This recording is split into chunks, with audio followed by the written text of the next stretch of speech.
trata de un acto procesal, o si se trata de un proceso o una resolución judicial. ¿Acaso, aunque se trate de un acto procesal, el Palacio lo trata de esa manera, trata los actos procesales de cautelares, también los trata de resoluciones judiciales y también los trata como un proceso cautelar? En cualquiera de los tres casos, eh, las medidas cautelares, cualquiera sea la naturaleza de que se trate, van a tener como finalidad garantizar el cumplimiento de la sentencia. Entonces, lo que tenemos que tener en cuenta es el aspecto temporal del proceso, cuánto tiempo va a durar el proceso, y durante ese tiempo pueden haber variado las circunstancias que permitan el cumplimiento de la sentencia. Entonces, durante el lapso de duración del proceso, por ejemplo, en un proceso de tipo patrimonial, nuestro deudor puede haberse insolventado, puede haberse desprendido del bien que era objeto del proceso, y al final de- de todo el curso de la acción, podemos lograr el dictado de una sentencia favorable, pero si no tenemos, por ejemplo, de dónde cobrarnos, nuestra sentencia no va a servir para nada. Entonces, eh, el proceso cautelar o recursos o medidas cautelares o actos procesales cautelares o resoluciones judiciales cautelares, como quiera que las deba llamar, eh, tienden a garantizar o a posibilitar el cumplimiento de la sentencia que se vaya a dictar. Esto es, lo primero que vemos es que las medidas cautelares se dictan con anterioridad al dictado de la sentencia para permitir el cumplimiento de esa sentencia que se va a dictar a futuro. Bueno, una vez aclarado esto que tiene que ver con lo conceptual, vayamos a los caracteres de las medidas cautelares. En primer lugar, se dice que son accesorias, lo que quiere significar que no tienen un fin en sí mismas. Esto es, no existe un proceso cautelar sin un proceso principal al que éste acceda, del cual sea incidental. Siempre van a tener como finalidad garantizar el cumplimiento de una sentencia y dictarse en otro proceso, o una resolución que no tiene un fin en sí misma, sino que tiene como mérito la posibilidad de garantizar el cumplimiento de otra resolución judicial. Bueno, en segundo lugar, lo característico de las medidas cautelares es que se decretan inaudita parte o inaudita pars. Eso significa que las medidas cautelares, para su dictado, no deben ser sustanciadas con la parte contraria. Esto es algo que habíamos visto al principio de este curso, y era como una especie de excepción, en realidad no una excepción, sino una postergación de la vigencia del principio de contradicción o bilateralidad. Entonces nosotros sabemos que para poder afectar los derechos de cualquiera de las partes, el juez, antes de dictar una resolución que afecte ese derecho, lo que tiene que hacer es sustanciar la cuestión, dar a la posibilidad a las partes de que discutan, que debatan y prueben acerca del derecho que se controvierte. Bien, en el caso de las medidas cautelares, esto no va a suceder, o por lo menos no hasta tanto se dicte la medida cautelar, lo que quiere decir que se decretan inaudita parte. Esto significa que quien pide, el beneficiario de la medida, pide que se dicte la medida cautelar, y el juez, sin darle traslado a la parte contraria, la va a dictar si es que corresponde. Una vez que decreta la medida cautelar, recién a partir de ese momento le va a notificar esa medida cautelar a la parte contraria, entonces al afectado de la medida cautelar, para que realice las actividades que crea correspondientes. Bien, eh, yo lo voy a hacer poco, ustedes seguramente están viendo algunos de los caracteres que están en este extenso cuadro, yo lo voy a hacer poco en algunos que son centrales, porque algunas otras cosas después ya nos vamos a ir viendo. Eh, Además de eso, las medidas cautelares son provisionales o interinas. Esto es un carácter típico de las medidas cautelares. Esto significa que no causan estado de cosa juzgada material ni formal. ¿Qué quiere decir esto? Esto quiere decir que las medidas cautelares van a durar mientras duren las circunstancias que dieron origen a su dictado. Esto está expresamente así consignado en el artículo 202 del Código Procesal Civil y Comercial, obviamente, que dice exactamente esto. Entonces, las medidas cautelares van a durar mientras duren las circunstancias que dieron origen a su dictado. Si esas circunstancias desaparecen, las medidas cautelares dejan de subsistir o deben dejar de existir. Bien, en segundo lugar, además, tienen un carácter que son mutables o flexibles. Esto significa que no importa la medida cautelar que se haya decretado, esta medida cautelar puede transformarse en otra, puede achicarse el monto de la medida cautelar o puede ampliarse, o puede sustituirse una medida por otra, quizás para beneficio del afectado de la medida cautelar, mientras se garantice el derecho de quien pide la medida cautelar, el beneficiario de la medida cautelar. La parte contraria podría hasta pedir que la afectación de su derecho sea menor, para permitirle, por ejemplo, realizar una actividad comercial que de otra forma se vería impedida. Bueno, esto tiene que ver con esta característica de flexibilidad de las medidas cautelares. Son plásticas, entonces se pueden adaptar, porque precisamente no causan estado, no causan el estado de cosas juzgadas de ningún tipo. Por último, en cuanto a los caracteres que en este momento voy a hacer mención, uno de los caracteres que considero esenciales es el de su urgencia o inmediatez. Entonces, las medidas cautelares no admiten la postergación en el tiempo y no hay nada que detenga su cumplimiento. Esto es, no importa si el afectado por la medida cautelar se enteró antes de que se haga efectiva la medida cautelar, antes de que se trabe un embargo, una inhibición, una medida sobre las personas. No importa si plantea la suspensión de la medida, nada debe detener su cumplimiento porque son de urgente efectivización. ¿Ves? Nada debe detenerlas.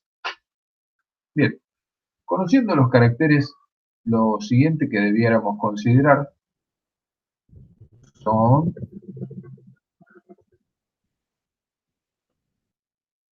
los presupuestos para las medidas cautelares. Las medidas cautelares se decretan siempre que existan tres presupuestos. Dos presupuestos son dos presupuestos de admisibilidad para las medidas cautelares y un tercer presupuesto es para poder ejecutarlas. Los dos presupuestos que hacen a la admisibilidad de las medidas cautelares son los que se conocen como verosimilitud en el derecho y peligro en la demora. Siempre que existan esos dos presupuestos, las medidas cautelares van a ser procedentes.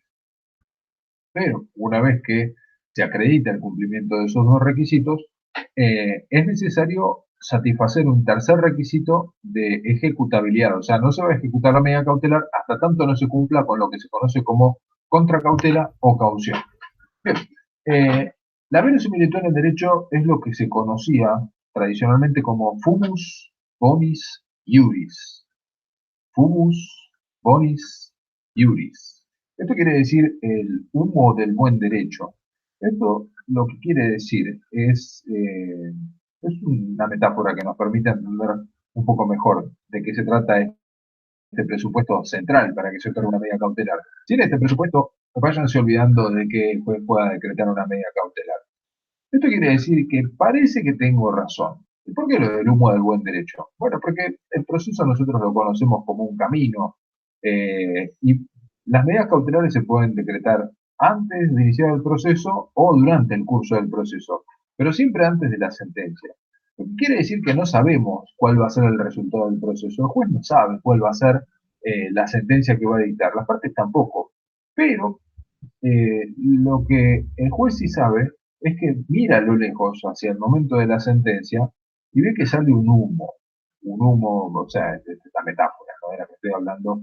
Este humo lo que representa es, el juez no sabe si existe o no existe esto de lo que le están hablando las partes, no sabe si existe este fuego del que están hablando, pero lo que sí sabe es que hay humo. Ve a lo lejos que existe humo, por lo tanto, parece que existe ese fuego.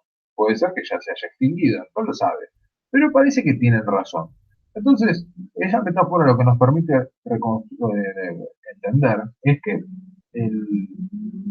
la verosimilitud del derecho no es tener razón. Esto es, cuando yo deduzco una demanda, inicio un proceso, tengo que acreditarle al juez o aportarle algunos elementos que le permitan poder determinar si parece, esto es, si en el grado de apariencia mi derecho se presenta con la bondad suficiente.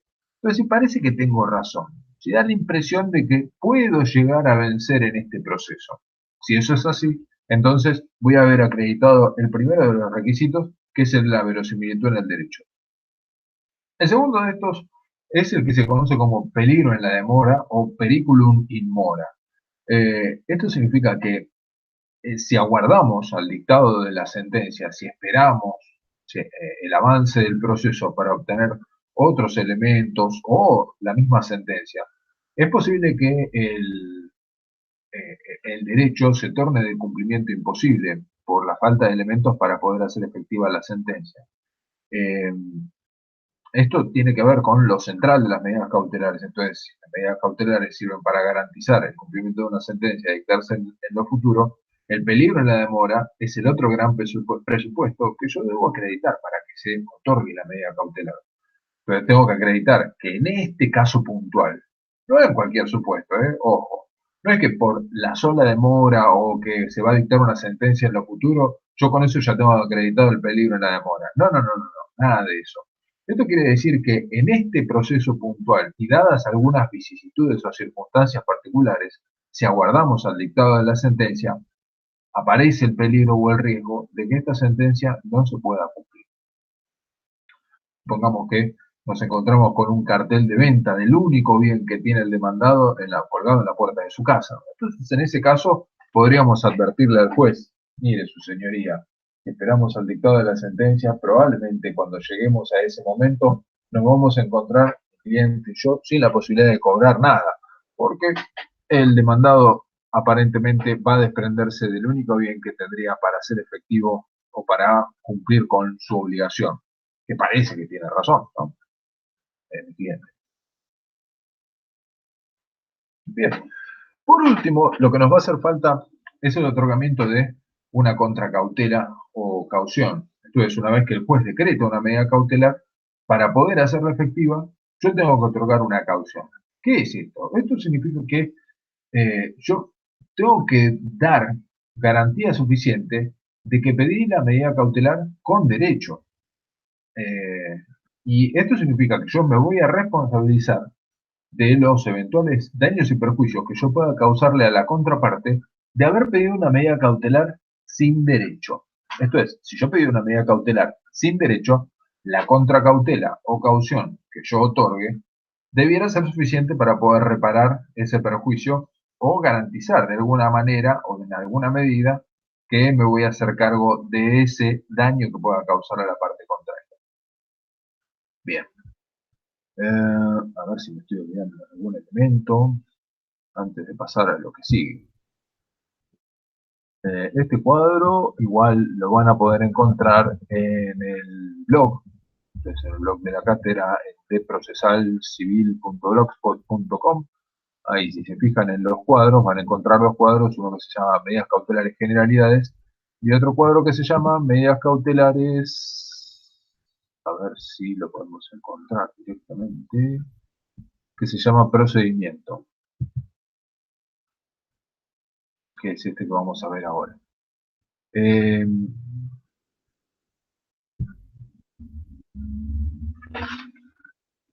¿Qué es lo que nos hace falta para pedir una medida cautelar? Bueno, lo primero que tenemos que hacer es, lo primero que tendremos que saber es cuándo podemos pedir una medida cautelar. Bueno, podemos pedir una medida cautelar antes de iniciar el proceso o durante el curso del proceso. Obviamente, si se trata de una medida cautelar, lo tenemos que pedir antes de que se dicte una sentencia, obviamente. Segundo, si vamos a pedir una medida cautelar, el artículo 195 del Código Procesal nos va a exigir que cumplamos con un par de requisitos. Primero, que le digamos al juez qué derecho es el que pretendemos garantizar o cuál es el derecho que pretendemos resguardar con el dictado de esta medida cautelar. Además de eso, le tenemos que decir cuál es la medida cautelar que le estamos solicitando y además de eso tenemos que cumplir con los requisitos, esto es con los presupuestos. Y quizás haya algún requisito particular para el dictado de esa medida cautelar. Bueno, en cualquiera de esos supuestos vamos a tener que cumplir con todos los presupuestos. Obvio, los presupuestos centrales que vamos a tener que cumplir son con estos presupuestos que ya mencionamos, que son la verosimilitud en el derecho y peligro en la demora, además después de otorgar una contracautela. Bueno, una vez que cumplimos con esos requisitos previstos en el artículo 195, lo que tenemos que saber es si, supongamos que dedujimos nuestro pedido de medida cautelar ante un juez incompetente. La pregunta es, ¿ese juez puede dictar una medida cautelar aún siendo incompetente. Bueno, la ley le dice que en principio en el artículo 196 debiera abstenerse del dictado de medidas cautelares cuando no tiene competencia para intervenir en el proceso principal. Pero si la medida cautelar, aún así todo, es decretada por el juez que es incompetente, esa medida cautelar no es inválida, sino que esa medida cautelar va a subsistir, o sea, los jueces pueden dictar medidas cautelares, aún no siendo competentes en el proceso principal, y una vez que decretan la medida cautelar, deben inhibirse de seguir entendiendo y enviar el proceso ante la jurisdicción que corresponda o ante el juez que corresponda.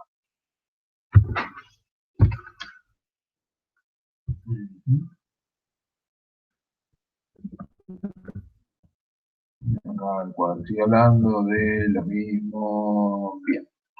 El código además nos va a decir qué es lo que hace falta para que se decrete una medida cautelar. O sea, qué trámites debiéramos seguir para el decreto de una medida cautelar.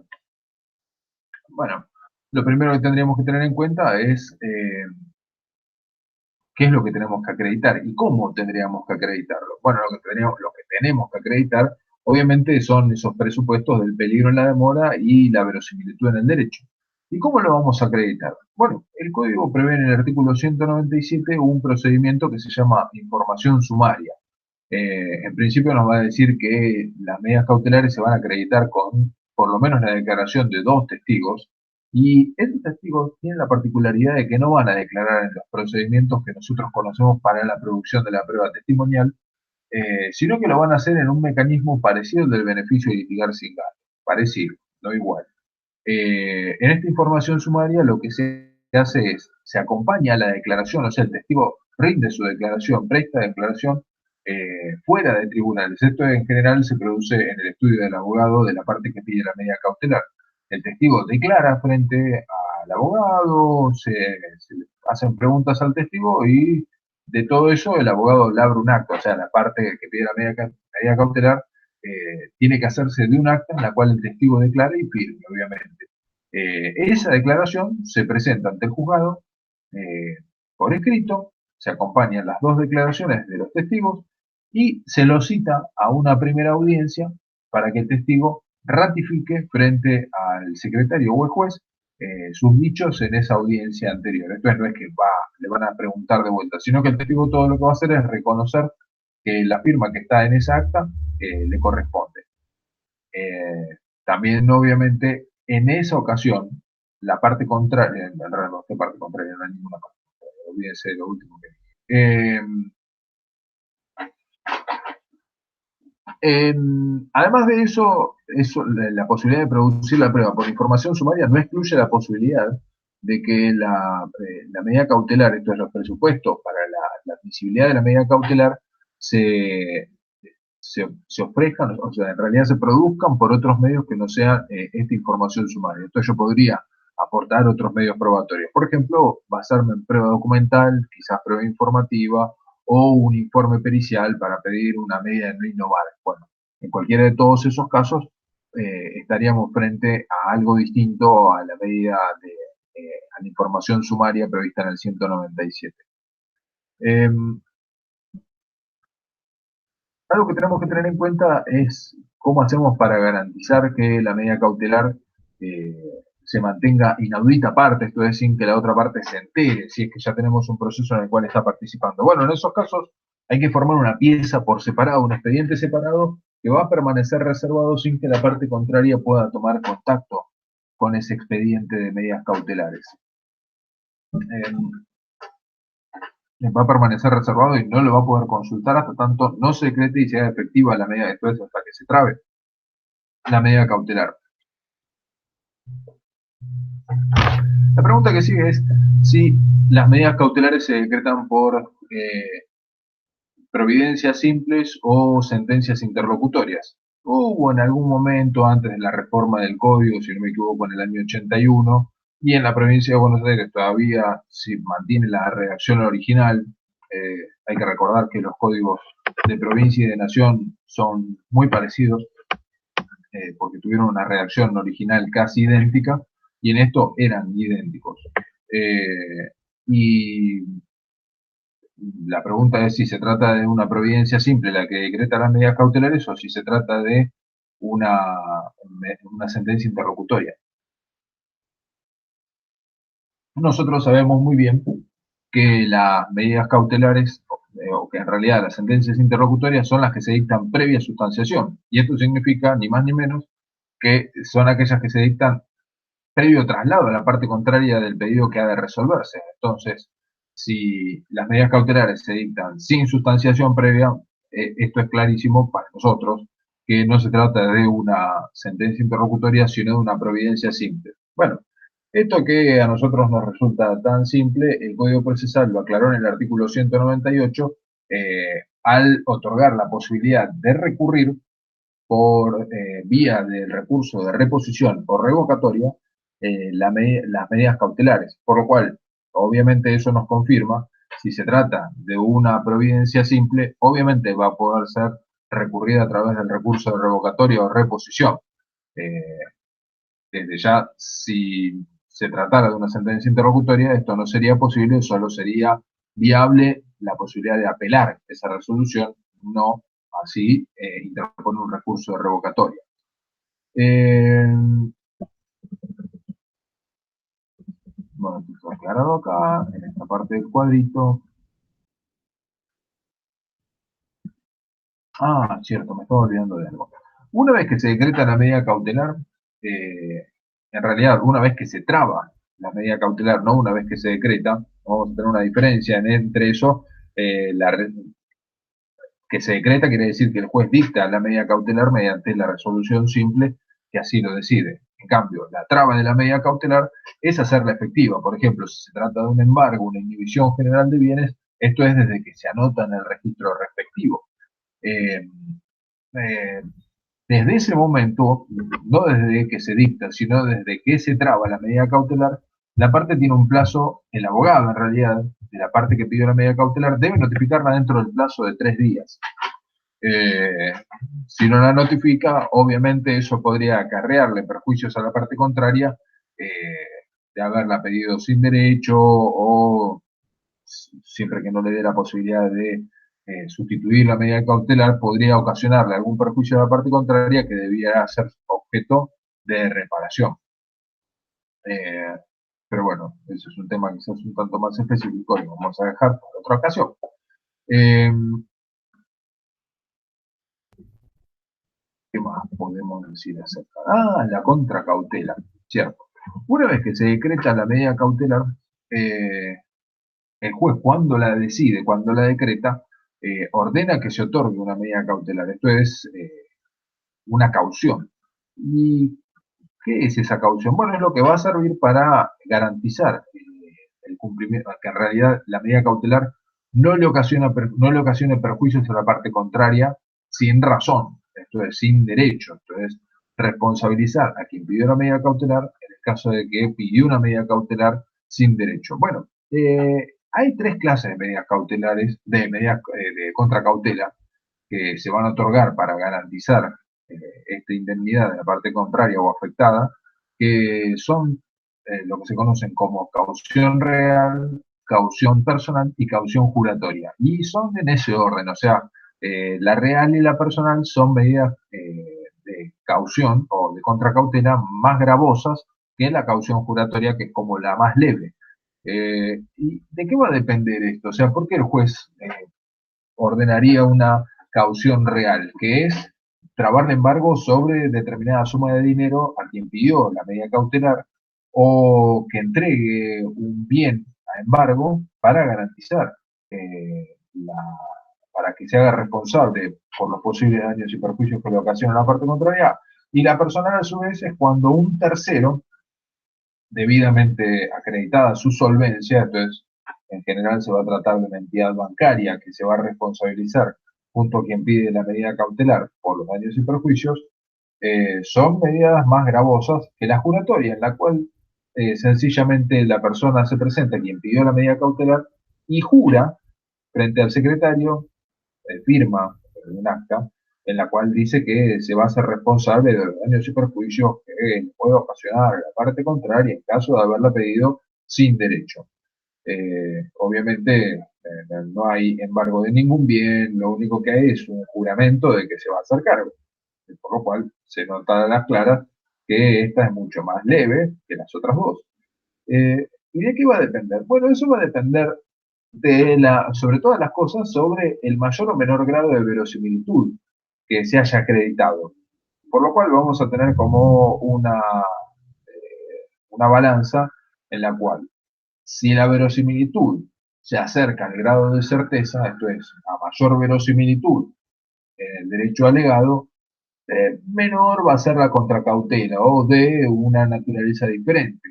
Por lo cual, si tenemos mucha verosimilitud, quizás el juez diga, bueno, con una caución juratoria me alcanza, porque ya estoy casi convencido de que tiene razón quien pide la medida cautelar. Ahora, si lo ve medio flojito de papel, si dice, bueno, estoy medio dudoso, parece que tiene razón, pero está medio en el aire, si está medio en el aire quizás la vaya a rechazar. Pero si le parece que todavía hay elementos por acreditarse durante el curso del proceso, quizás entonces en ese caso el juez decida solicitar u ordenar una contracautela real o personal, en cuyo caso le va a decir, bueno, hasta tanto me deposite la cantidad de pesos, tanto yo no trabo ningún embargo, pero también de la parte contraria, no lo inhibo de bienes, no trabo la prohibición de innovar, no ordeno el secuestro de ese bien, etcétera, etcétera, de acuerdo a la medida cautelar de que se trata. Bien. Bueno, hay en algunos casos hay ciertas personas que están exentas del otorgamiento de la contracautela. eh, Esto es cuando se trata del Estado nacional, provincial o municipal, en cualquiera de esos casos no se le exige que otorgue contracautela. Tampoco cuando se trata de una persona que justifica ser abonada. Por ejemplo, si está litigando un banco, no le vamos a pedir que otorgue una contracautela porque se supone que tiene liquidez suficiente para hacer frente a la responsabilidad que ocasiona una medida cautelar de haber solicitado esa medida sin derecho. Y además de eso, hay ciertos supuestos en los cuales, si la parte actúa con beneficio de litigar sin gastos, en esos casos tampoco se le va a pedir que otorgue contracautela. Eh,